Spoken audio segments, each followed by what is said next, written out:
বিজয় সম্মেলনের মঞ্চ, আর সেই মঞ্চ থেকেই শাসকের নেতারা একেবারে বেলাগাম। উত্তর 24 পরগনায় বিরোধীদের শাসানি পার্থ ভৌমিক এবং বিশ্বজিৎ দাসের, আর বীরভূমে সরব সায়ন্তিকা। পাল্টা সুর চড়িয়েছে বিজেপিও, দরজা তুঙ্গে।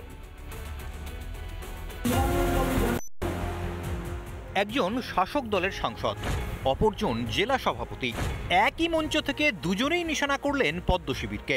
যদি কোথাও এতটুকু বিজেপি দাপাদাপি করে তাকে দুমড়ে মুছড়ে ভেঙে দেওয়ার দায়িত্ব আপনাদের, আর আপনাদের পাশে সর্বক্ষণ ছিলাম, আছি, থাকবো।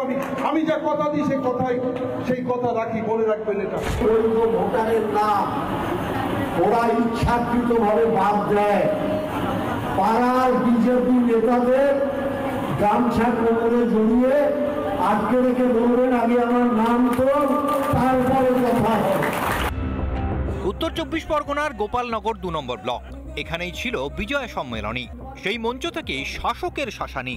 সাংসদ দিলেন বিজেপি নেতাদের গামছা দিয়ে বেঁধে রাখার নিদান। কম যান না বনগাঁর তৃণমূল জেলা সভাপতি বিশ্বজিৎ দাসও। পরে সাংবাদিকদের প্রশ্নের মুখেও একই রকম ভাবে তাঁরা বেপরোয়া। ওরা আমাদের ভালোবাসাটাকে আমাদের দুর্বলতা ভাবে, তাই ওরা যে ভাষায় কথা বললে বুঝবে। আমরা আজকে বিজয় সম্মেলনী থেকে প্রতিজ্ঞাবদ্ধ হয়েছি, আমরা বনগাঁ সাংগঠনিক জেলায় সেই ভাষায় তৃণমূল কংগ্রেস কর্মীরা কথা বলবে। সবসময় যারা বিনাশকারী তারাই ওষুধ। যারা বাংলাকে বিনাশ করতে চায়, বাংলাকে শেষ করতে চায়, যারা বাংলায় গরিব মানুষের এনআরইজিএসে টাকা দেন, তারা বাংলার মানুষের কাছে অশুভ শক্তি। অতএব অশুভ শক্তি মানেই ওষুধ। উত্তর 24 পরগনায় সরব পার্থ ভৌমিক ও বিশ্বজিৎ দাস।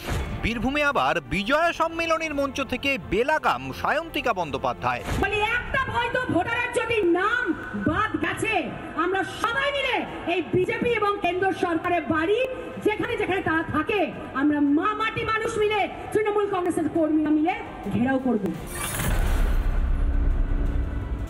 আর তাদের কথা আমরা পশ্চিমবঙ্গবাসী আমল দিতে রাজি নেই। মানুষ দেখেছে, মানুষ তাদের এই বাংলা থেকে বিদায় দেওয়ার জন্য প্রস্তুত। বিজয় ঘণ্টা বেজে এসেছে। বাংলায় এসআইআর হচ্ছেই, আর তাতেই হাঁটু কাঁপছে শাসকের। ক্ষমতা ধরে রাখতে গিয়ে পেশি শক্তিকে অস্ত্র করতে চাইছে তৃণমূল। আর সেই জন্যেই কি তৃণমূলের একের পর এক নেতা বেলাগাম? কিন্তু শাসক কি ভুলে গিয়েছে গণতন্ত্রের শেষ কথা বলেন জনতাই? রিপাবলিক বাংলা। নানা ধরনের কন্টেন্ট দেখার জন্য লাইক করুন, শেয়ার করুন আমাদের ফেসবুক পেজ, সাবস্ক্রাইব করুন আমাদের ইউটিউব চ্যানেল। পাশাপাশি অন্যান্য ব্রেকিং নিউজের জন্য অবশ্যই চোখ রাখুন রিপাবলিক বাংলায়।